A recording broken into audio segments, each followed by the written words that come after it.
안녕하세요. 새날입니다. 지난번에 이 맥스웰 몰츠 성공의 법칙을 읽어드렸어요. 자아 이미지라는 것이 우리에게 있다라는 것을 알려드렸습니다. 그게 잠재의식에 형성되어 있는, 무의식적으로 형성되어 있는 자기 스스로에 대한 이미지이기 때문에 그것을 어떻게 형성되어 있는지 알아채는 것은 참 쉽지 않은 일입니다. 그쵸? 그래서 그것을 어떻게 하면 알아차릴 수 있는지, 그리고 그것을 활용을 해서 어떻게 하면 성공으로 나아갈 수 있는지, 그 부분에 대해서도 이 책에 간략하게 소개되어 있는 것이 있습니다.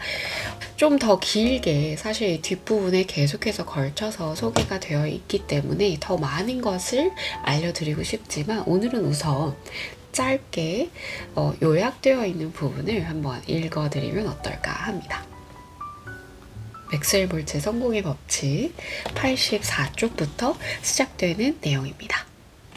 한계를 뛰어넘는 성공의 법칙, 사이코 사이버네틱스. 사이코 사이버네틱스를 활용해 자신이 지닌 한계를 넘어 성공으로 나아가는 과정은 다음과 같다. 여기서 사이코 사이버네틱스는 우리 마음속에 있는 자아 이미지, 우리의 행동을 계속해서 결정하는 자아 이미지, 자동 온도 조절 장치라고 이전 영상에서 설명을 드렸습니다. 그럼 계속해서 읽어보도록 하겠습니다.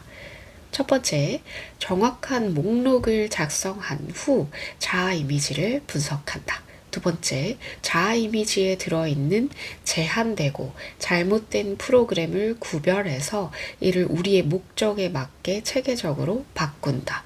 세 번째, 자아 이미지를 재프로그래밍하고 관리하는데 상상력을 활용한다. 네 번째, 자기 통제 메커니즘과 효과적으로 의사소통하기 위해 자아 이미지와 상상력을 함께 이용한다. 이는 자동 성공 메커니즘을 작동하면서 장애물을 만나는 경우 뒤로 물러서는 행동을 포함해 목표를 향해 꾸준히 나아가게 한다. 다섯 번째, 비록 자신의 한계를 넘어서는 경우라 하더라도 특정한 목적을 달성하기 위해 필요한 아이디어나 정보 또는 해결책을 정확하게 제공하는 거대한 검색 엔진처럼 자기 통제 메커니즘을 활용한다. 사이코 사이버네틱스는 우리가 새로운 자아 이미지를 그리고 자신과 성공적으로 의사소통하도록 해주는 매우 실용적인 시스템이다. 그러나 실패형 인격을 가진 불행한 사람은 단순하거나 제멋대로 결정을 내리는 경향이 있기 때문에 새로운 자아 이미지를 만들어낼 수 없다. 이전에 생각했던 자신의 모습이 실수투성이이며 따라서 새로운 모습이 필요하다고 판단하는 데에는 반드시 어떤 근거나 정당성, 타당한 이유가 필요하다. 새로운 자아 이미지가 진실에 기반하고 있다는 사실을 깊이 느끼지 못한다면 새로운 자아 이미지란 상상조차 할 수 없다. 경험에 따르면 자아 이미지를 바꾸는 데 성공한 사람은 구체적인 이유는 사람마다 다를지 몰라도 모두들 자신에 관한 진실을 깨달았다는 기분을 느낀다.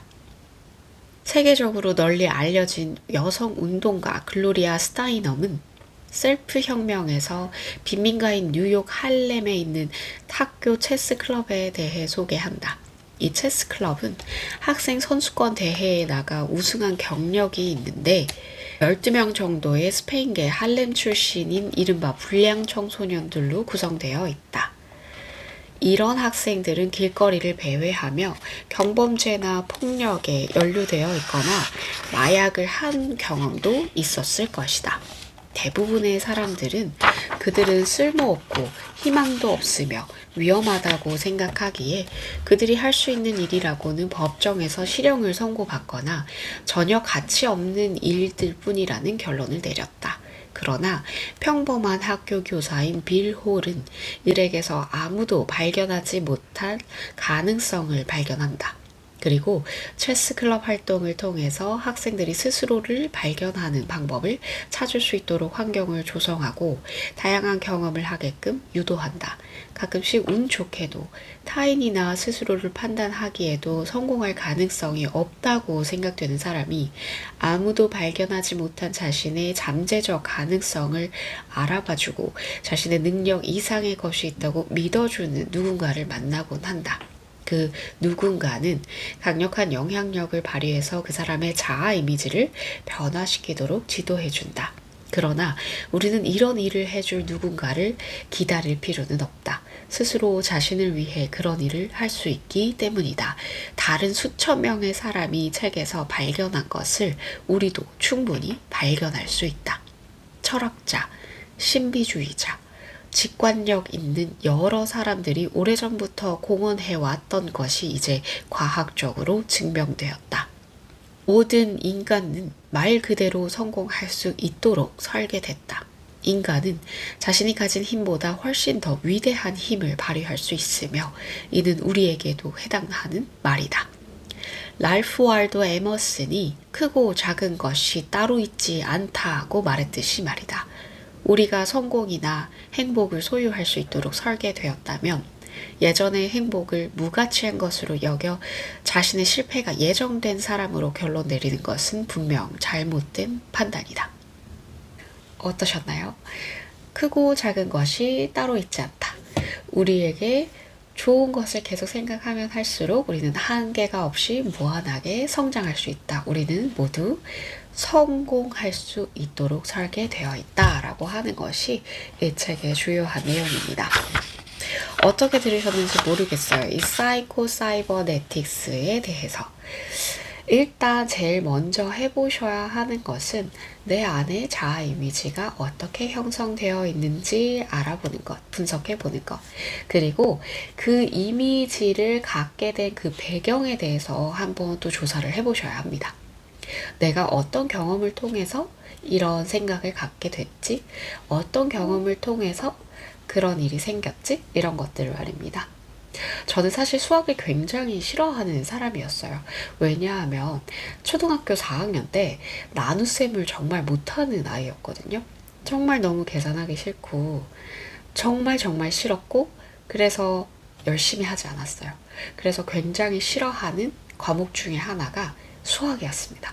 그런데 운이 좋게도 좋은 수학 선생님을 만나서 중학교 3학년 때 재밌게 수학 공부를 하면서 또 삼각비라는 것을 배우기 시작을 하면서 이 수학에 흥미를 느끼게 되었어요.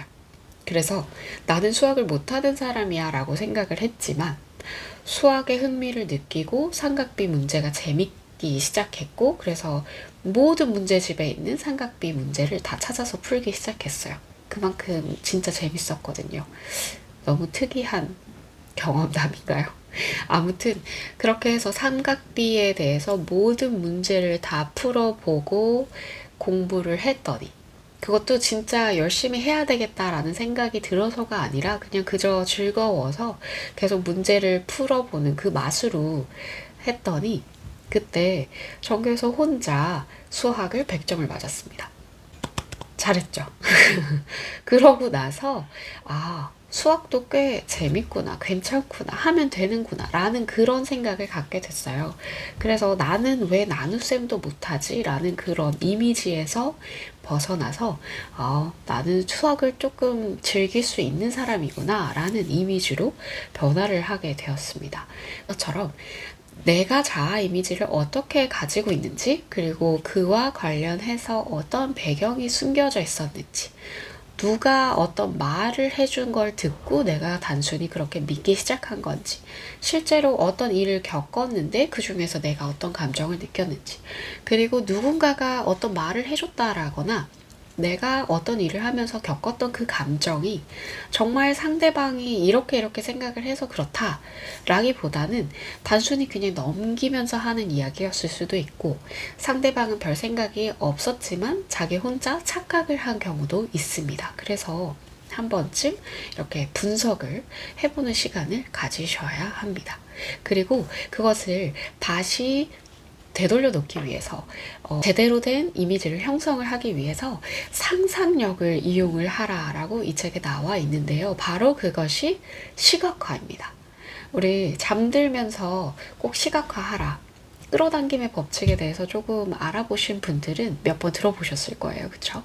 잠들기 전에 몸이 가장 편안한 상태, 긴장을 완화시키는 상태에서 누워서 자신이 원하는 그 모습을 뚜렷하게 생각을 하고 영화를 보듯이 상상을 하다 보면 정말로 그게 현실로 이루어진다라고 하는 이야기를 들어보셨을 거예요.